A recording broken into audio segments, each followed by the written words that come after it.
Fam, what's going on? It's Kyle Henderson of Bama Football on YouTube. I hope you're having a great Friday, January 31st. I appreciate you guys being here. Let me know where you're watching from inside the comment box. Thank you so much for joining the program today. Today, we're going to look at Alabama's football schedule, kind of run through it. I'm going to get your take on what you think about this schedule now that you've had a little bit of time, I guess this year-long January, to think about it. I want to talk about Cam Newton's comments yesterday saying that he thinks that Nick Saban will be the Dallas Cowboys head football coach. And then the meat of our show, we'll be talking about On3 24/7, their new rankings for the class of 2025. Keelon Russell, as you saw, the number 2 overall prospect underneath Bryce Underwood. So we'll go through that all and more. Thank you so much for being a fan funder. So today on the show, if you're a fan funder, you can definitely get inside the comment box. We're trying to build up those fan funders. Only $2.99 to support the product right here on Bama Football on YouTube. We got T in the house. What's up, T? Good morning, everyone. All right. So away we go with our first segment, which will be talking about Alabama's football. I think that, one of the things that I continue to say is Alabama's football schedule, at least in my opinion, is more challenging this season than it was this last season. And I think when you look at it overall, I think, the first 3 games, I feel like Alabama will be in a good spot. However, I continue to point out that I think playing on the road was a challenge for Alabama last season. Now, last season doesn't dictate what's going to happen this season, but I feel that Florida State has pride and performance in what they want to do and what they want to accomplish. And I feel that Mike Norvell, coming off a 2-10 season, and now that Gus Malzahn is their offensive coordinator, they have a new quarterback, they have some wide receivers that they're excited about. I would imagine that Florida State still has pride and performance and that this is really their opportunity to get their program back on track. It's out of all the teams that you could face, if you had a 2-10 season, if you had all the teams in the world to come and play and to get your program back on track, it would be Alabama. Because if they beat Alabama, and as you know, every single team, it's their Super Bowl when they play Alabama. So hosting the Crimson Tide is an opportunity to play in your early season Super Bowl and get your program back on track. Now, with Alabama, what they're going into in this opening game is they should be pissed off from what happened this past season. And they should be wanting to set the tone from the jump in Tallahassee, right? When is the last time? You guys can look this up. I appreciate you guys looking this up for me. Or T, you could look this up as well. When is the last time that Alabama football opened up on the road in someone else's house? Not a neutral site game, but like going somewhere else. I find it interesting that they're going to Florida State. Maybe it wasn't that long ago. I can't remember this. So what I'm asking for, Undefeated, is when was the last time that Alabama went to somebody's house for week 1 of the college football season? Crimson Angel is saying, Kyle, did you see, I believe, is that Jameson Williams? Talking smack about Alabama when he said that going to dominate. I didn't see that, man. I'll have to look into that, but I might have missed that. So when you look to that front end schedule, I think it does set up well for Alabama to be in a good position going into that first crucial game against the Georgia Bulldogs. I guess every single game is crucial, but you know what I'm saying? I mean, you have a chance for momentum going into late September when you should have your affairs in order and you should have your offense operating at a high level. The game against Georgia is going to be hard. All right. Jarvis says it's 2020 versus Missouri. Oh, so that was the COVID year. A neutral site. No, they must have played. They must have okay. played on the road for the COVID season. Thank you, Jarvis. I appreciate it. GPT said Penn State, but I guess. Yeah, so that must have been the COVID season when they opened up on the road. I was wondering about that. So they opened up in Columbia that year. I appreciate it. Thank you, Jarvis, on the spot with that. So you have this Georgia game, and let me ask you this: do you feel? And I know I've been saying this, so don't let me pollute what you're going to say. But do you feel that, at least just looking out on paper right here, that this schedule is more challenging than 2024, or do you feel? Maybe you feel that last season's schedule, and I know it's hard to even, I guess, estimate these teams because you still have one more free agency window. I don't know. T, does it seem more challenging? Is it more or less? Is it, if you feel that this schedule is harder than last year's, type yes. Yeah, I think it's harder than last year. It seems like we have like the meat of our games like all in a row right there in the middle. Right. Whereas they seemed a little bit more spread out last year. I think it's harder as well. Right. Like Georgia. It'll be challenging. And we have, some tough away games this year too, like Georgia. Yeah, exactly. Going to Athens, very challenging. Of course, Alabama has done what they wanted against the Bulldogs, but let's call it what it is. I mean, Alabama has really won 9 out of those 10 games. It'll be challenging. This will be an opportunity for Kirby Smart, um, to demonstrate what he has early on in the season. Each team has a bye week during September 20th. Then you take on Vanderbilt. Plenty of payback in that game. Diego Pavia is coming back at Missouri. Okay, Eli Drinkwitz. I guess they haven't beaten Alabama since '75. Geez. And then you have Tennessee, who will be really good, and then you take on, I guess, a top 10 type team in South Carolina. These are way too early rankings, but it is what it is. And then on the back end, you got LSU, Oklahoma, Eastern Illinois, and then you have Auburn. So it's a challenging schedule. When you look at that, there's 3 sections to me. That front section, that meaty part there in the middle, which if you can win all your games, if you can go 1, 2, 3, 4, let's say if you can go like 4-1 during that 5-game gauntlet stretch, you're in a great position. The back end, you just hope that you're healthy. You hope that Auburn doesn't pull something out of their hat, and because you're going to the haunted barn, and that's just it. Antonio Snell inside the comment box saying, "Did you see that Bama versus Auburn can happen for hoops and football on the same day this year?" Oh, interesting. Wow, interesting. Yeah, that would be crazy. So Alabama, wow. And I was looking at some basketball stuff before I jumped on. Alabama takes on Georgia tomorrow. Auburn's projected as a number 1 seed, and so is Alabama as a number 1 seed as well. We all are looking forward to that game February 15th when Alabama and Auburn square off. All right, so that's the schedule. I'm always thinking about the schedule. I'm always looking at the schedule, and there's plenty of storylines even on that back end. You have Nussmeier coming back. I thought he was underwhelming this last season. Oklahoma now has a very good transfer quarterback. Eastern Illinois and Alabama never met, and then Auburn now has Jackson Arnold, which is crazy to me. Also in the news, did anyone see this? So Cam Newton on ESPN First Take, he said that Brian Schottenheimer for the Cowboys, who's their new head football coach, is not Coach Prime, it's Brian Schottenheimer, said that he's a one and done, and that Jerry Jones's overall plan is to basically tank this season, fire Brian Schottenheimer. Okay, there's a lot of tinfoil theories here. Okay, and dump the season, take Arch Manning after this season for Texas, and also hire Nick Saban. Okay, so yes or no inside the comment box. All right, do you think that Nick Saban, and it doesn't matter college or NFL, do you think Nick Saban will ever coach again? Type Y for yes, type N for no. Right? I'm going to say no. Bill Belichick is coaching. Pete Carroll's coaching.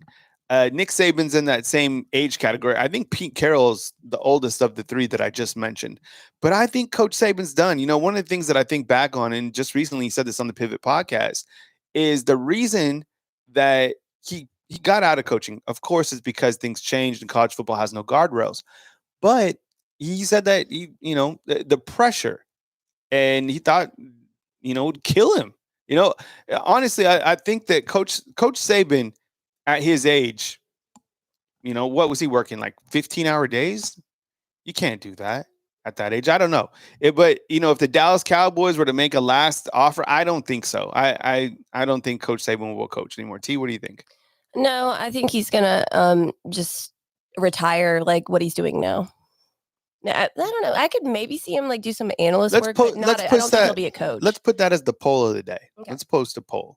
All right, so we're going to post, do you think that Coach Saban will coach again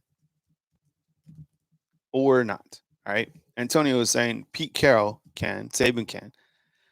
Yeah, exactly. I mean, I'm curious to see what happens with Pete Carroll. I'm not going to lie. I've always liked him as a coach.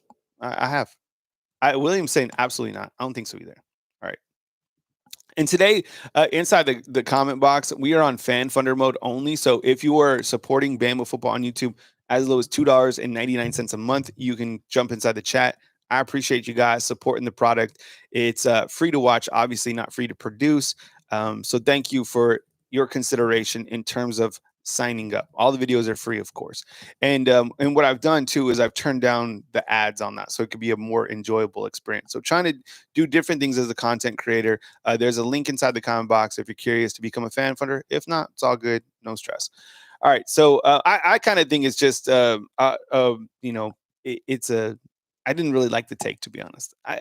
It's fun to think about Coach Saban coming back into the NFL, but I don't think he's coming back to the NFL, or I don't think he's coming back coaching. Period. I think he's living his best life. All right. Now we kind of move to the meat of the show. You guys saw this, right? The recent rankings came out for On3, 24/7, Rivals, whatever recruiting service you go to. I'm not affiliated with any of those sites. They all have different strengths and weaknesses.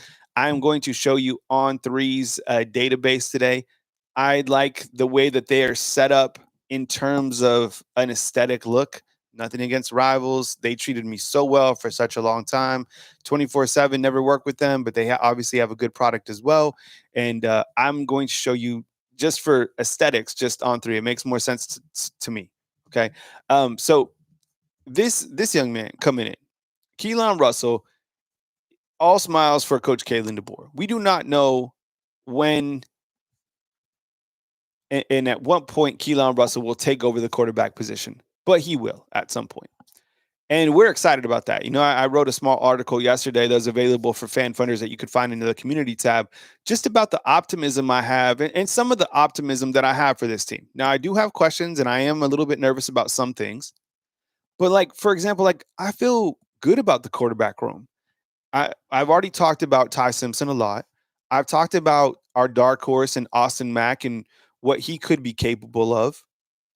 But my goodness, man, if you already know where he's ranked, he was ranked number 2 overall in the entire country and the number 1 prospect out of Texas. To me, that is a sign of what's to come under Coach Kalen DeBoer. He's still recruiting at a very, very high level. And I think my optimism is tied into the fact that Greg Byrne just sent out an email yesterday that says that there's house for settlement coming up with July 1st, which will mean that Alabama's athletic budget can be around $20 million. How they use that money, I have no idea. But I think those Power 4 conferences that float around that $20 million threshold, and let's say they each use $16 million to pay their players, what is going to be the difference between those programs? It's going to be brand and coaching. And so now it's up to Coach Kalen DeBoer, and I think that'll be kind of some equalization of the guardrails in college football. But it'll be an opportunity for Coach Kalen DeBoer to now have his future quarterback running the offense that we believe he can run. Now, there's always going to be questions with that. We're going to ask, well, if Alabama doesn't have the most productive season on the offensive side, we're going to point to the fact that, okay, how much was that of Ryan Grubb? Because now for 2 seasons, we haven't seen Alabama perform at the highest level, right? So we have to see what's going to happen. But you have to be totally excited about Keelon Russell. So what I'm going to do is show you, okay, the fact that we're going to go from number 259, where Derek Meadows is ranked, all the way up to number 2, where Keelon Russell is ranked. I'm going to talk about each of those prospects and give you my take. If those players, let's just hypothetically say where we see them fitting in this season. I'm going to ask you, do you think they'll get early playing time? Do you think they'll have to sit and wait based on the roster management? So let's do the first one. This is Derek Meadows. Antonio Snell, I appreciate you. Thank you so much. We also got a super in from Rolling 778. Thank you so much. I appreciate it. T, could you read those out, please? 778 says, hey, Kyle, just wanted to show my support in the off season. I don't think Saban will get back into coaching, but love the show. And then Antonio says, roll tide, roll, love the show. Yeah, so I appreciate it. You guys. Thank you so much. Thank you. Absolutely. All right. So here's the top 5 for On3. And I think it was similar with 24/7. So yeah, Bryce Underwood, the prospect who was originally committed to LSU and then took a big bag to go to Michigan, right? That's Dave Portnoy, Barstool got together with another billionaire. I think it was somehow tied into Amazon. It was like a big time deal. I think he's getting, what is it, over 4 years, like $12 million or something like that. Anyways, if you looked into Bryce Underwood, he is that guy. He's a baller. I'm excited about each of these guys, to be honest. Bryce Underwood or Keelon Russell. I've watched. Bryce is a guy who reclassified. That's kind of like a thing now. He's already enrolled. He was actually participating in practice at the bowl game when Alabama played Michigan. It's still crazy to think that Michigan has beaten Alabama the last 2 times those 2 teams have met, right? Then you have Keelon Russell, and then some other, the top 3, Elijah Griffin, who's committed to Georgia, and then Tavion St. Clair, and then Decorium Moore. So those are your top 5 prospects. But when we go to number 259, again, this is On3's interface. Anybody out in the world could go see, these. So please support your recruiting sites. Derek Meadows coming in is ranked 259 on the On3 rankings. I think they rank him up to 300 if I'm not mistaken. So a prospect like Derek Meadows, and I'll ask you right now, do you think that Derek Meadows, keep it simple, do you think that Derek Meadows, how should I phrase this? Should I ask, like, do you think he'll start? Because the easy answer is no. Do you think like playing time? Yeah, playing time. How much? Yeah. Because that's a tough question as well, right? So as you know, let me talk about the prospect first of all. All right, so you have Derek Meadows, who is basically the last prospect to sign in the class of 2025 on signing day, right? We've had to wait to the evening time. He was committed, if I'm not mistaken, to LSU. And this kind of started shaking up when Bryce Underwood left LSU to Michigan. Derek Meadows, don't sleep on this guy. He is going to be the tallest wide receiver in the room. We love tall, rangy wide receivers. He's also a very twitchy athlete. What I mean by that is he's got some shake to him. He really does. Standing 6'6", he can make you move. He can make you miss. Out of Bishop Gorman, right? Very talented school on the West in Vegas, as you know. And look, him and Latier Brooks coming in. I'm excited about each of those guys. I'm a little bit surprised to see him so far back in the rankings. Like I just looked at the rankings this morning, like 259. It seems a little bit low to me. Yeah, doesn't it? Right. I don't think that Derek Meadows gets a ton of production this season. I think he's going to be more in the development process, but who knows? I mean, with his size, based off schematics inside the red zone, who knows? This is how I play Derek Meadows. Okay. I utilize these guys based on their skill set and where they are at schematically, like inside the red zone. Imagine this. Imagine like Isaiah Horton on one side, who you already read is going to be a one-on-one nightmare, and Derek Meadows on the other. So those are how I utilize those guys during the season. Antonio has a good point. He said these rankings could be camp-based, and he might not have done a lot of camps. Yeah, that could be the case as well. Either way, I think it's a little bit low. I don't really dive into the rankings too much, but I think he's probably going to be more in the developmental process, which isn't like a knock on this guy. Larry Large inside the comment box talking about Caleb Cunningham and Ty Haywood weren't on the On3 final 5-star list. Yeah, that was interesting. I did see that. So Haywood wasn't? Yeah, so Caleb Cunningham, who was committed, he was a 5-star, right? Number 1 player out of Mississippi. And then Ty Haywood, the 5-star offensive lineman that was committed to Alabama. Each of those guys ended up somewhere else. They weren't 5 stars in the final rankings, which was interesting. They moved from 4 stars. I found that rather interesting. I don't really know why.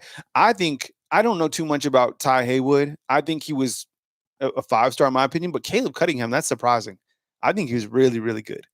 Marcus, what's up, man? I see you inside the comment box. Next prospect coming in at 201 is Daryl Duke Johnson. All right, so another player who is already enrolled.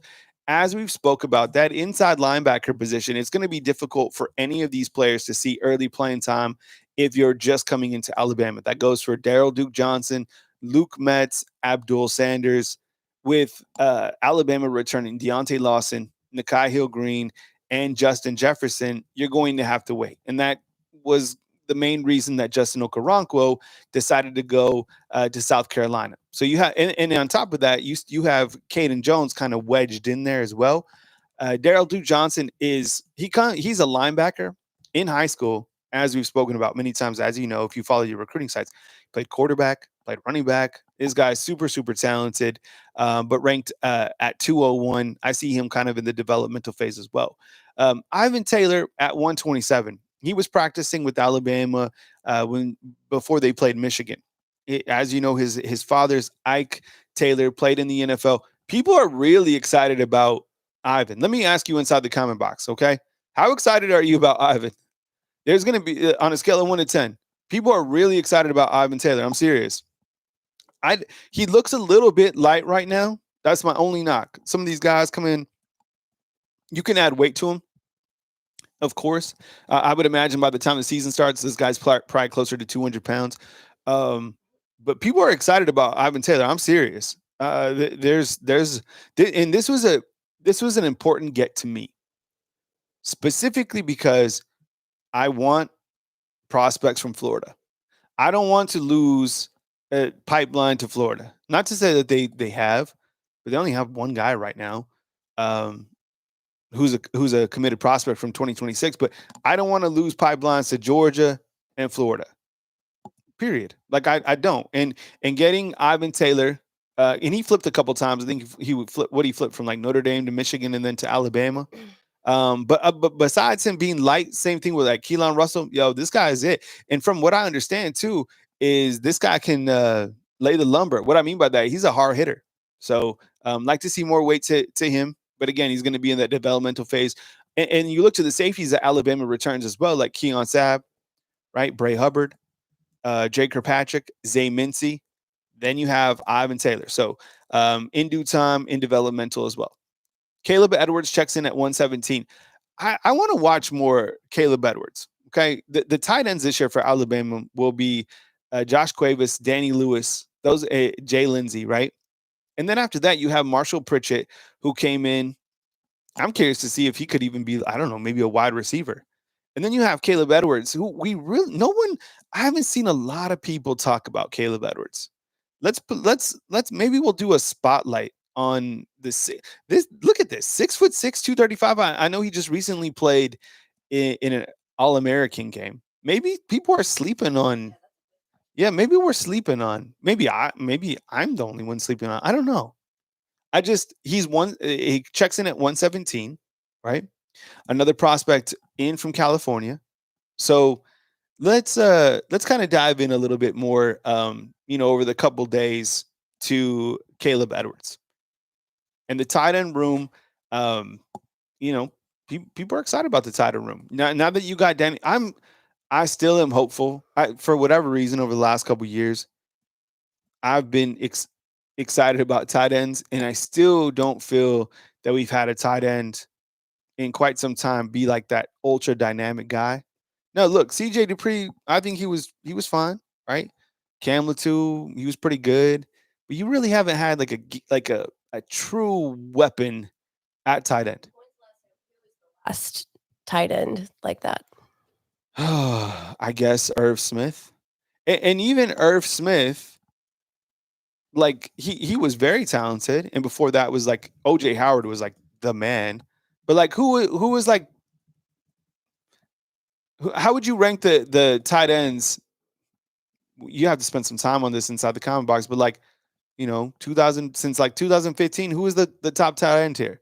OJ and then Irv, and then I don't know who's third. Would be Irv. Cam Latu. I guess Ozzie Newsome is number one, like of all time. Yeah, that's way before. Yeah. When Latu came here, he played on the defensive side, and then the year before he left, he caught 8 touchdown passes, which I think is a record for tight ends catching touchdown. But he wasn't like overly dynamic. No knock on him. That was the truth. All right. So, anyways, Caleb Edwards checks in at 117. Chuck McDonald. Chuck McDonald is getting to Tuscaloosa this summer. Okay, so he's a summer enrollee. Just because guys don't come in that are early enrollees, like that doesn't mean too much, because we've seen guys come in the summertime and start. Is Chuck McDonald going to start? No, but like Ryan Williams came in the summertime. Now Ryan Williams is a different dude, but like Chuck McDonald, another guy out of California. Moline Quiz is very, very excited about him. You know who went to Mater Day, right? A ton of guys. Bryce Young, right? Chuck McDonald, Dejon Lee.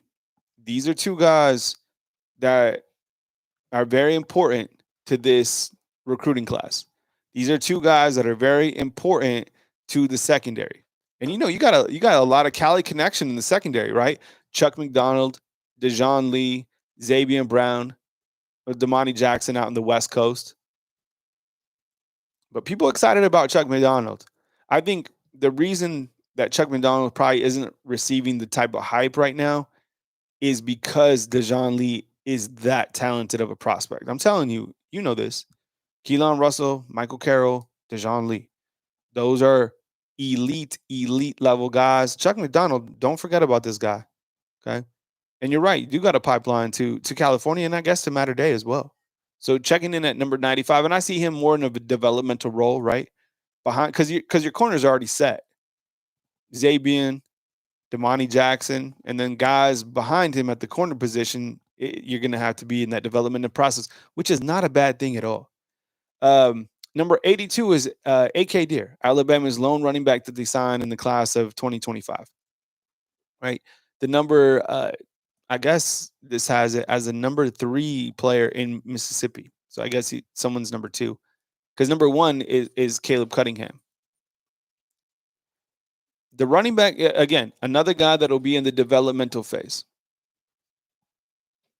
The running back room, you have 3.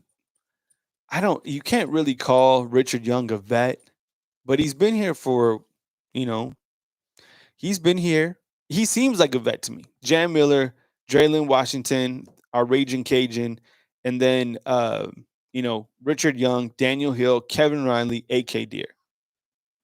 Will we see A.K. Deer this year? Maybe in different games. Maybe Alabama's up. I have no idea. Keeping him and getting him to flip, because he did flip from Ole Miss. He decommitted, and then like a week later, he committed to Alabama. I'm calling it a flip. Right? Had to get him. Could you imagine if like way down the road you have like A.K. Deer and Xavier Crow, right? The prospect from the state of Alabama out of Jackson who just reclassified. That's kind of like those combos that you look forward to way down the road. But that's getting ahead of ourselves because you have very talented running backs right here and A.K. Deer checking in at number 82. Latier Brooks, 72. This kind of surprised me. And not to like no knock against Latier. I think this is like super impressive. That's why I'm so shocked at like Derek Meadows being ranked like what was 259 or whatever. Yo, I figured he'd kind of be up here with Latier Brooks. Latier Brooks checking in at 72. This is something to get excited about. Let me ask you this. Does it seem like Latier Brooks is going to play sooner than Derek Meadows? I think kind of, right? Maybe at that slot position.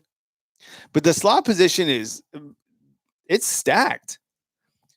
Who do you think Alabama's like slot receiver would be right now?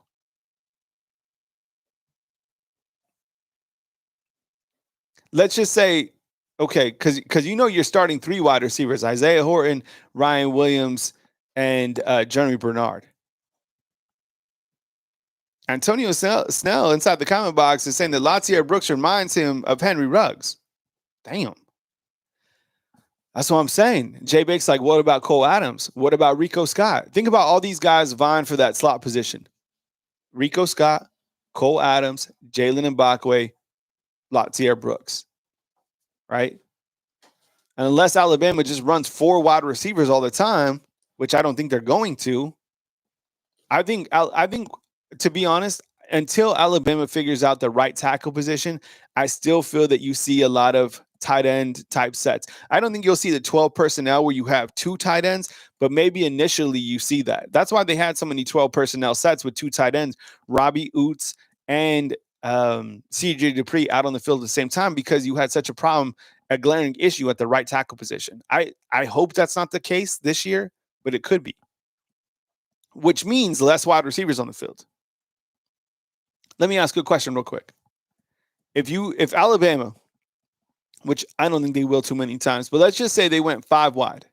Who are the 5 wide receivers that you want to see on the field? 5 wide. Okay, I'll go with Ryan Williams, Isaiah Horton. We'll put graphics on the screen next time I ask this. Ryan Williams, Jeremy Bernard, Isaiah Horton, a healthy Jalen Hell, and I guess Rico Scott. I know it's hard because I thought about even adding Jalen Mbakwe. I thought about even adding Cole Adams, right? Daniel Adams saying Ryan Williams, Jerry Bernard, Isaiah Horton, Latsier Brooks, and Jalen Hill. Can you imagine that 5 wide? Think about this. You want to get excited about Alabama football. What if like Keelon Russell is just absolutely just dialed in and he's like the guy that we dreamed he was going to be? And you're going 5, and you even went like 4 wide, right? You have Jam Miller back there. And you have Isaiah Horton, Ryan Williams, Jerry Bernard, and Rico Scott or Jalen Hill. Yo.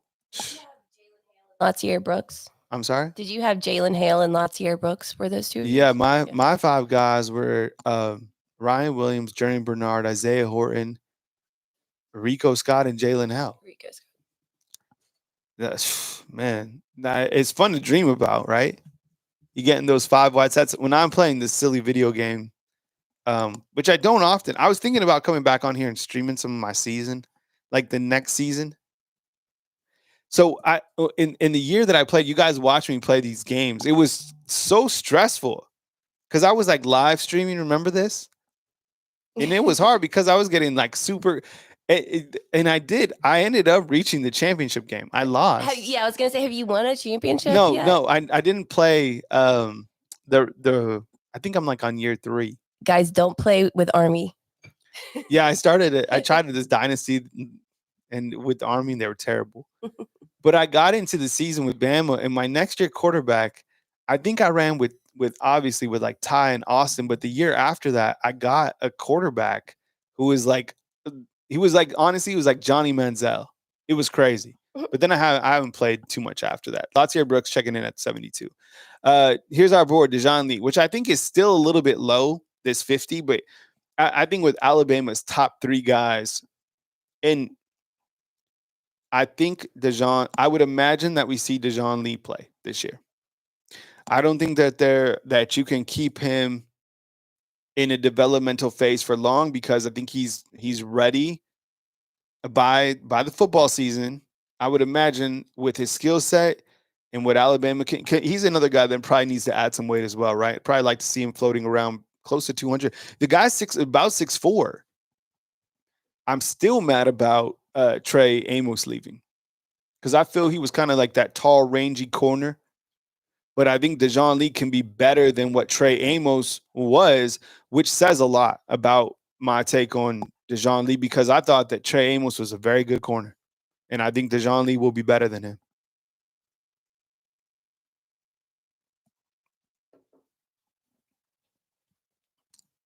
Edward inside the comment box, T. He's saying, have there been any 1,000-yard receivers for Alabama following Devontae Smith? And is this a result of poor quarterback play?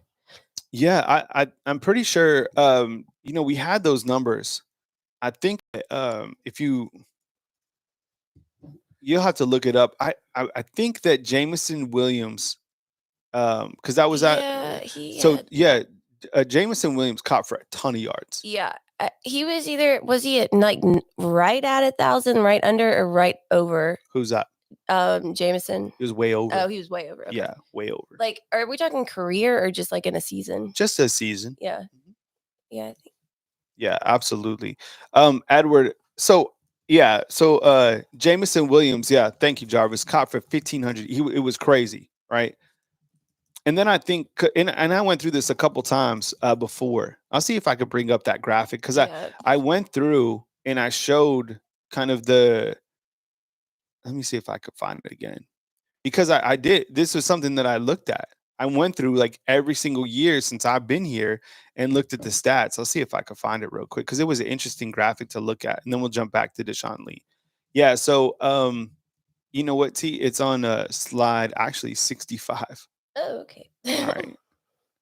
I'm gonna pause here on Dejoun Lee and come right back. Okay. So we're gonna come back to Dejoun Lee. Remind me that, T. Okay. Okay. All right. This is for you, Edward. All right.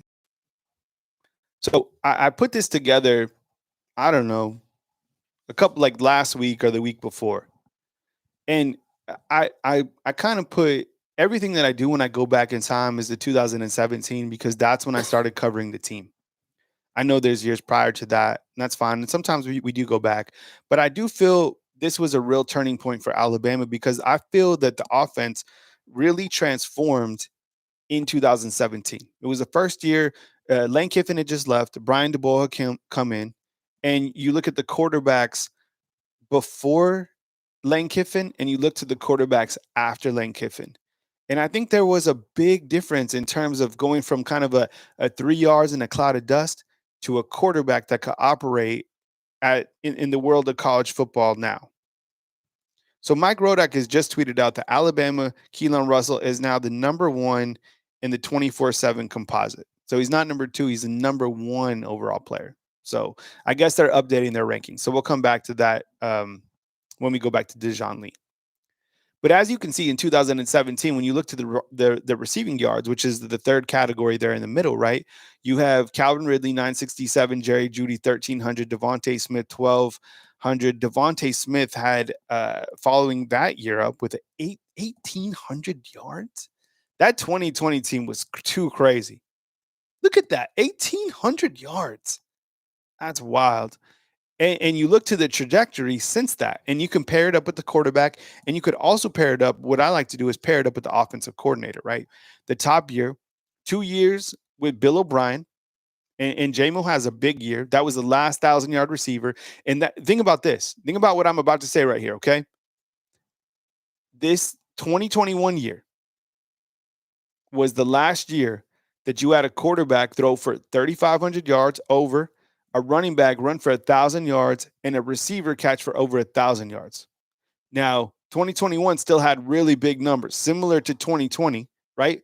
Bryce threw for 4,800, 1,300 from B-Rob, and 15, all those guys in the NFL, okay? But in 2022, you started to kind of go this opposite direction, as we've talked about before. Bryce Young, 33, which is still a hell of a year passing. Gibbs, that was almost 1,000 yards, 80 yards away from it, right? And then Jermaine Burton, only 677 yards, leading the team in receiving.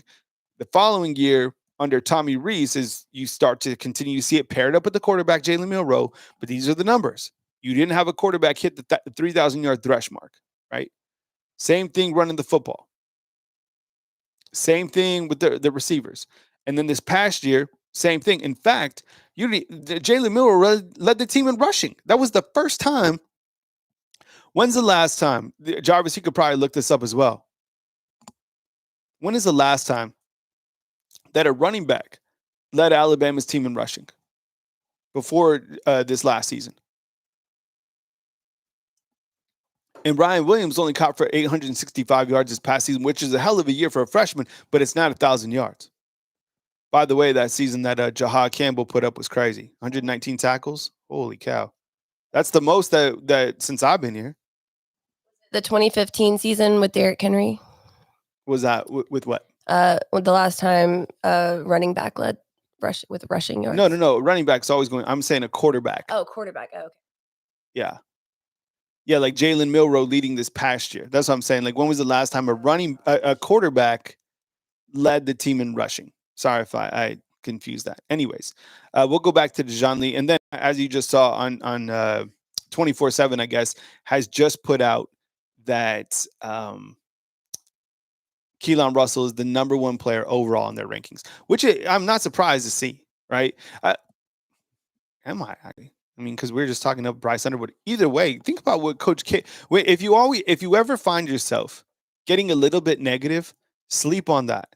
Sleep on the fact that Kalen DeBoer landed Ryan Williams and the number 1 overall player in the class of 2025. Okay, so Dejoun Lee, number 50, Jackson Lloyd, number 16. This is, I think we were talking about this yesterday. Someone asked if Jackson Lloyd could potentially be the starting tackle this year for Alabama. I don't think so. I don't, but he might compete for it considering Alabama needs some tackles. I'm still kind of imagining that Michael Carroll somehow, some way plays tackle. I don't know. But Jackson Lloyd, another prospect from California, right? This guy was super athletic. I remember there was some footage of him like doing some crazy windmill type dunks. Don't sleep on the smile right here. This guy's a he's a mauler. All right, 6'6", 280 pounds. I'd imagine he gets to 300 pounds. And look at this is the type of photo we're looking for right here. Michael Carroll. Who saw that video of Michael Carroll beating the hell out of that kid on the field? Like he literally blocked some kid and he played the whistle and he came after him and like blew him up again. I don't know who was filming. They were like, Michael, stop. It was important also to get him out of the IMG Academy, originally from Pennsylvania. That IMG Academy. So I guess theoretically, Alabama had two prospects from Florida. If you want to throw in Michael Carroll as well, right? With Taylor, getting Michael Carroll, I think, was as equal to getting Keelon Russell. I feel that if you didn't get Michael Carroll, that was going to be a blow to the overall recruiting class, clearly, not just because of the overall rankings and that stuff, but because of his ability to contribute early. I don't know if Cam Dewberry will be the starter at guard. And if he is, I would imagine and I would hope that Michael Carroll gets an opportunity to at least work to that right tackle position. Do you guys think that Michael Carroll will play tackle, or is that like completely out of the question? I'm wondering if he can. To be honest, I have no idea. That's really the only part in the offensive line that we're really struggling with, which is a constant theme and a constant topic on the show. Edward, inside the comment box, T. He's saying a running back faces difficulties in achieving substantial rushing yards due to every defense's emphasis on stopping your running quarterback. I mean, so many design runs from Jalen Monroe this past season, specifically in the red zone as well. Love Bama. What's up? See you inside the comment box. Antonio Snell says it's possible for Michael Carroll at right tackle, right? Chris from New Jersey is saying that he'll start at guard and then move to tackle. You know, we saw Evan Neal start at guard and then go to tackle, right? He was and he was also out of the IMG Academy as well. But his natural position was tackle. I think the natural position I would imagine for Michael Carroll is guard. So maybe he could do a reverse, right? Start at tackle and then move inside the guard. I don't know. Maybe that's what will happen. Maybe let's predict these two things. Alabama takes a tackle or two out of the transfer portal, and Michael Carroll maybe gets a look at that tackle position. I don't think that Cam Dewberry coming in, he's a transfer from Texas A&M. I don't think that he's a tackle. And then Keelon Russell, you can we can put. Well, I think On3 still has him as number 2. I want to say, but on 24/7 he's 1. So whatever, 1, 2, elite. And of course there's Rivals out there too. I don't know where I would imagine that Rivals has him either 1 or 2. Leave him as 2 because this is On3's. Yeah, but I think he just got moved to 1. What matters is the fact that he's here, that Kalen DeBoer signed him, that Courtney Morgan also spearheaded this elite class of 2025. What we just showed you through this entire slideshow wasn't the entire class of 2025, but a snapshot of what these recruiting analysts think about this class of 2025. Right? There's several guys in there that are elite level guys, which is the same thing as when Coach Saban was here. You see what I'm saying? Now, this bridge year from Saban to Coach Kalen DeBoer, it didn't go as smooth as we wanted to in terms of wins and losses. But there were a lot of wins outside of like on the field. And recruiting, while I continue to feel that high school recruiting is less and less because of the transfer portal, I do feel that this is probably one of the last recruiting years in high school where it did mean something.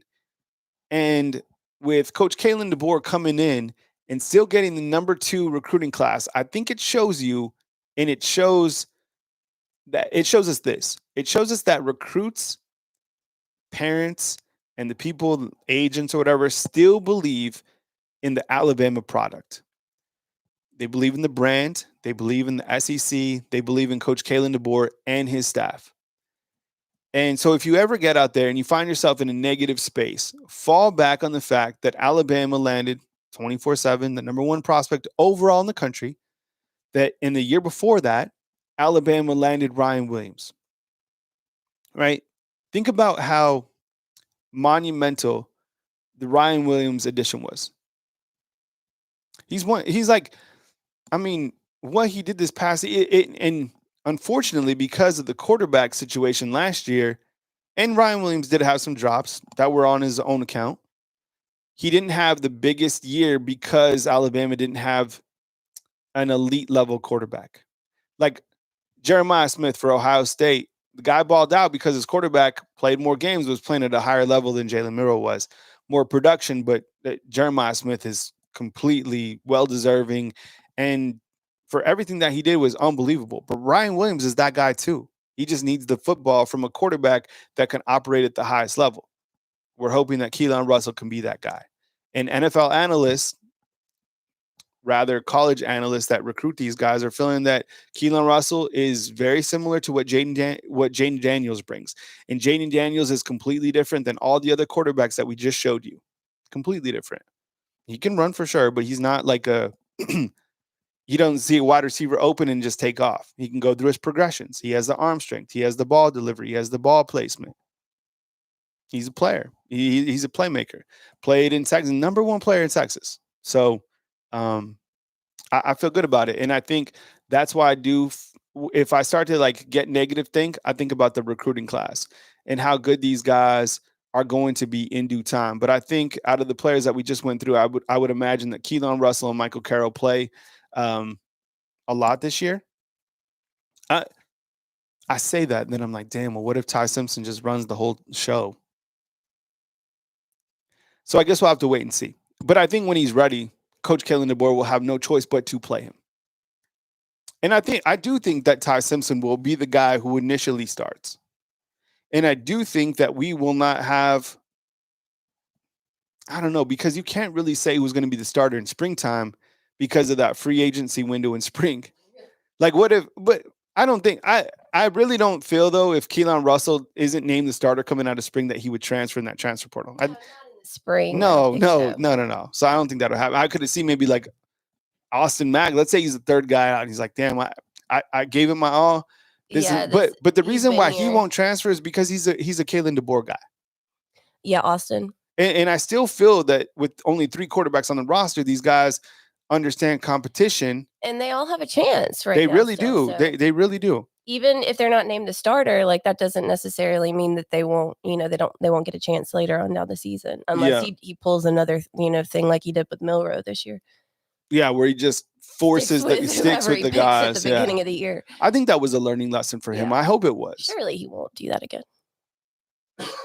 How could you? I mean, and that's why we're like loving what Nate Oates is doing, and we saw how well it's worked for the basketball team. Yeah, right? You put Mark Sears on the bench. We knew he was going to respond well. I wish that wasn't even a story that we had to really like go over, but people made it big, so we talked about it because it was a little bit dramatic. And his poor mom, people were like roasting her what she saw. He's the mother of the child. Like, she's gonna be protective. It's Facebook. It's like, it was weird. But it sends the message that Nate Oates trusts his whole team rather than just relies on one person, where I think, great point. Like, DeBoer was sending the message like, well, we only have one guy that can get this done, and if he can't do it, then nobody can. So I don't know. Yeah, that's a really good point, T, because I think, that's exactly right. He was like, look, if this guy can't get the job done, and that's how it came up to us as fans, right? Mm-hmm. Like, he was like, this is the only guy that can get this job done. Otherwise, he would have put in Ty Simpson. Yeah. That's what makes it so confusing. And people are their feelings are totally valid for saying, well, Ty Simpson couldn't even beat out Jalen Milroe. But we really don't know if that was the case. He never got a shot to. I mean, practice, but that's practice. Yeah. Daniel Adams is like, if Keelon is obviously the best QB, he starts. I agree. There's no messing around. There's such a small room like for air this coming season. And I got some feedback on this on my last show, talking about people giving grace to Kalen DeBoer. I didn't. I'm willing to see what will happen in year 2. But there's a lot of fans that I'm serious. I've seen it around. I'm sure you have too, T, on social media. People are like, it's just year 1. Yeah. It doesn't matter. That's soft. That's way too soft for me. Like, I don't want to lose. I don't want to lose on a bridge year. I don't want to lose any type of year when you have the talent that you have here with Alabama football. Make the necessary adjustments to fix it. You shouldn't have lost your last game of the season with to the Michigan. you had too. And you shouldn't have lost you shouldn't. Okay, if Oklahoma beat you, fine. But playing like that was not it, right? Playing like that, Vanderbilt outcoached them. Oklahoma dominated them. Mm-hmm. There's a difference between getting outcoached and dominated. They got dominated by Oklahoma. They played poorly. They were not well prepared against Michigan in this exhibition game, right? There's no messing around right now. Play the better players, and that's it, right? Ephraim saying, hey, Kyle, who do you got? Mexican Monster, Benavides, or Morel? You know what? I haven't even checked it out. I'll look into that, and I'll get back to you inside the comment box. I need some other things to watch, because once the Super Bowl ends, yo, like, you get like, you obviously you have basketball that you can cruise off into, but I watch football all the time. So it's a tough time when there's no football on. But soon there'll be football every single day. I hope you guys enjoyed the show today. The show, inside the comment box, if you couldn't chat in there, it's a fan funders only. I'll be straight with you. Like, I make a living based off the YouTube channel. I would love for you guys to consider supporting the channel, $2.99 to get inside the comment box.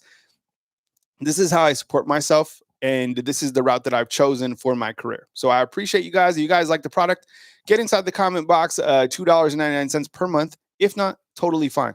Free to watch, not free to produce.